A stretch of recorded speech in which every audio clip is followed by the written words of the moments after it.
ঈদযাত্রার চতুর্থ দিনেও অনিরাপদ সড়ক মহাসড়কে দুর্ঘটনায় প্রাণ গেছে 9 জনের, আহত হয়েছেন বেশ কয়েকজন। দুর্ঘটনায় মোটরসাইকেলে হতাহতের সংখ্যা সবচেয়ে বেশি। ঈদযাত্রায় সড়ক যেন রূপ নিয়েছে মৃত্যু ফাঁদে।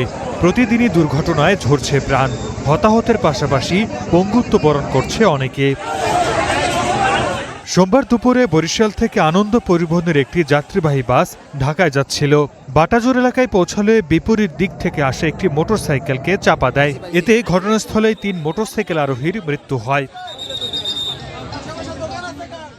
সাতক্ষীরার তালায় পিকআপ ভ্যানের সংঘর্ষে মোটরসাইকেল আরোহী 2 যুবকের মৃত্যু হয়েছে। প্রসাদপুর এলাকা থেকে খামারের জন্য মাছ কিনতে চুকনগর যাচ্ছিলেন তারা। পিকআপ ভ্যানের চাপায় ঘটনাস্থলে একজন এবং হাসপাতালে নেয়ার পথে আরেক মোটরসাইকেল আরোহীর মৃত্যু হয়। বরগুনার আমতলীতে বরিশাল কুয়াকাটা মহাসড়কে নিয়ন্ত্রণ হারিয়ে সেতুর সঙ্গে ধাক্কা খায় একটি পিকআপ ভ্যান।